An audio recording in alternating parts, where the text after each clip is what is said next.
Kasus pelecehan seksual yang dituduhkan kepada Iwayan Agus Wartama alias Agus Buntung di Kota Mataram, Nusa Tenggara Barat terus menjadi sorotan. Kasus ini dinilai unik, karena sebelumnya Agus sempat mengelak bahwa dirinya tidak mungkin melakukan hal tersebut, karena keterbatasan yang dimilikinya. Dan di mana saya hanya minta tolong diantar ke kampus, Bu, gitu. Nah, itu seperti omongan yang ini yang itu tidak ada saya ngomong kayak gitu. Apalagi yang di mana saya akan mengancam memberitahukan ke orang tuanya, sedangkan kita aja baru kenal, entah itu mantannya, saya tidak ada ngomong kayak itu. Dan juga terserang, kalau memang dia benar diperkosa atau digituin, kenapa dia tidak ngomong sendiri? Dan kenapa harus ada pendamping, sedangkan saya tidak memakai pendamping, gitu. Dan lantas, apa yang membuat Agus ditetapkan sebagai tersangka? Modus apa yang diduga digunakan Agus yang untuk memanipulasi dan memperdaya korban-korbannya? This is the true story of it.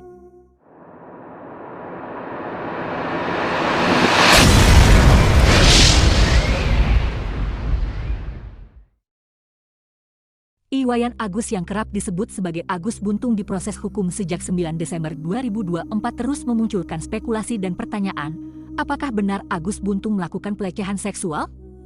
Bagaimana cara Agus, pria yang tidak memiliki kedua tangan melakukan pelecehan seksual? Kasus ini menimbulkan keraguan dan kekhawatiran terkait pemahaman tentang disabilitas, serta kemampuan dan keterbatasan yang dimiliki oleh Agus. Berdasarkan keterangan pihak kepolisian, Agus Buntung melakukan manipulasi emosional. Salah satu trik untuk memikat sekaligus memaksa korban mengikuti keinginannya. Dan juga terserang, kalau memang dia benar diperkosa atau digituin, kenapa dia tidak ngomong sendiri? Dan kenapa harus ada pendamping, sedangkan saya tidak memakai pendamping, gitu. Dan sebelum itu juga, di sana pada kejadian hari itu, saya juga diviralin pada sebuah kasus yang dimana di media dituduhkan saya, seorang mahasiswa memperkosa orang di teras Udayana, gitu udah bilang. Dan itu saya belum dijadikan tersangka dan belum terbukti dan belum diapa-apain. Nah yang dimana itu diviralkan oleh suatu akun Media 21 Lombok itu. Nah setelah itu, saya melaporkan dia ke Polda atau ke Polresta.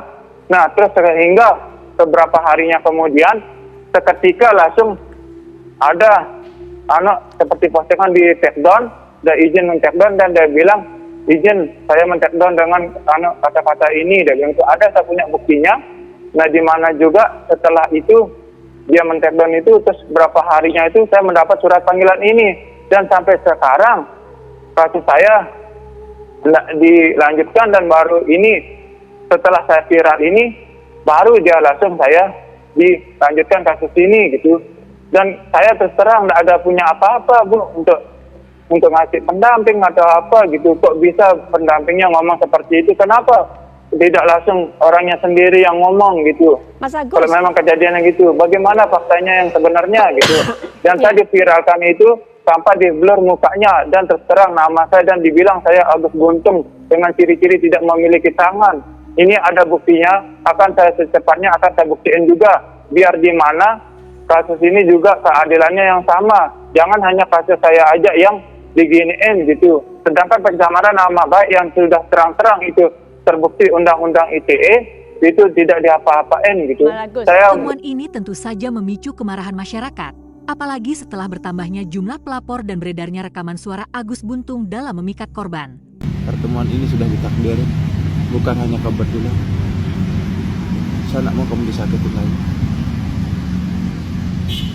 Kamu sayang sama orang tua? Mau tobat kan? Jangan ikutin teman yang salah. Berjuang, kamu pasti bisa, kakak pasti bisa.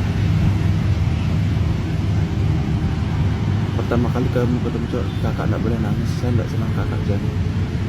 Kakak harus kuat dengan cobaan yang kakak alami. Saya sudah bertubi-tubi ngalamin cobaan, sehingga saya bisa maju. Kakak harus bersama saya, bahkan harus melebihi saya.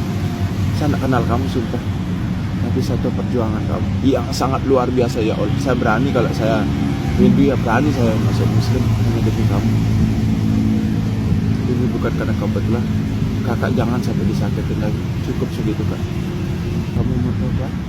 Jangan angkat gara-gara hal sepele. Kamu pasti bisa. Apapun kamu minta saya bahkan bisa berikan. Kakak cantik, jangan mau merusak diri. Saya percaya kakak bisa kan, punya ilmu kan, kakak tidak perlu inspire, buktiin bahwa kakak itu bisa.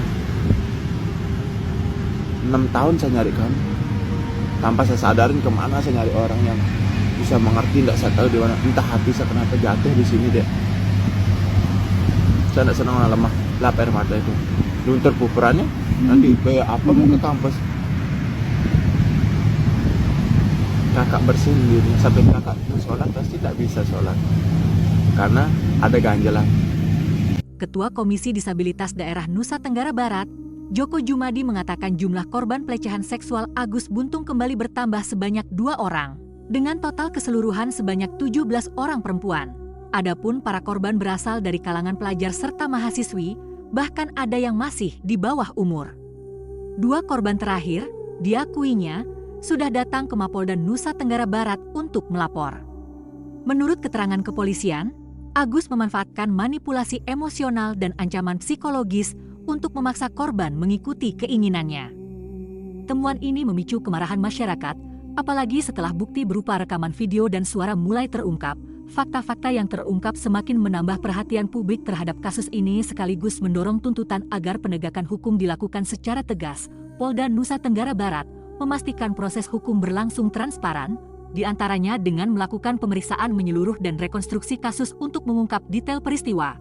Kepolisian juga meminta korban yang memberanikan diri untuk melapor. Komitmen penegakan hukum yang berlaku tanpa pandang bulu, termasuk terhadap pelaku yang merupakan penyandang disabilitas. Nah, memang keterangan dari pemilik homestay dan karyawan homestay menyatakan bahwa sebelum kejadian tanggal 7 Oktober 2024 yang pada saat dilaporkan, itu memang si Agus dilihat oleh karyawan maupun pemilik homestay itu pernah berdatang ke homestay dengan perempuan yang berbeda sekitar 4-5 kali. Agus Buntung telah resmi ditetapkan sebagai tersangka setelah adanya laporan dari seorang mahasiswi yang mengaku menjadi salah satu korbannya.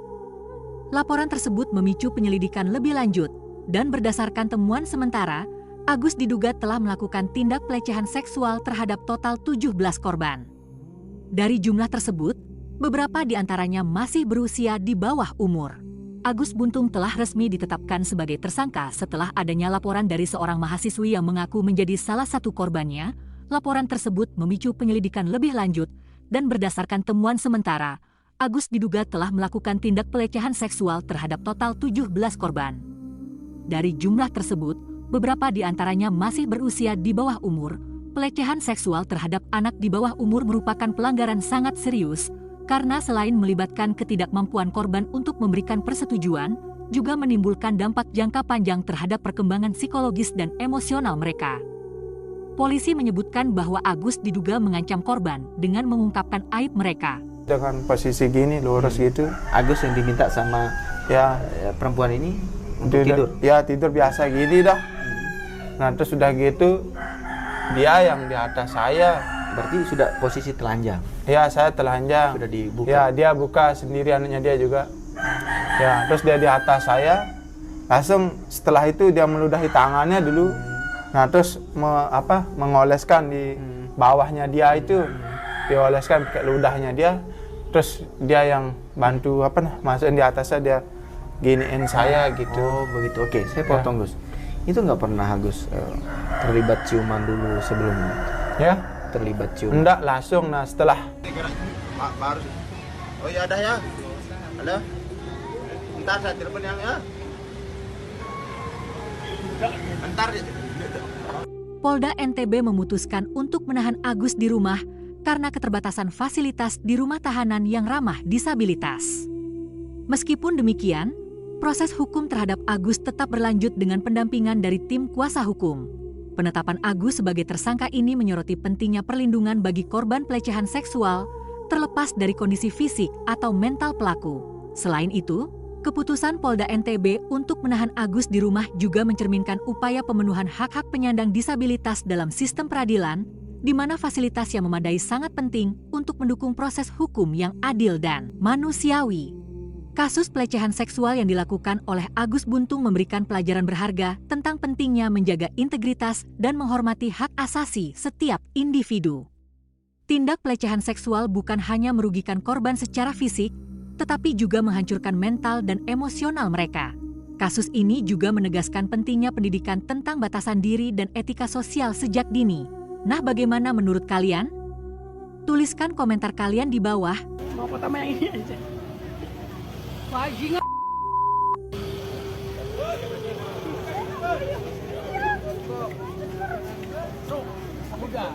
Demikianlah video kali ini. Semoga bisa bermanfaat.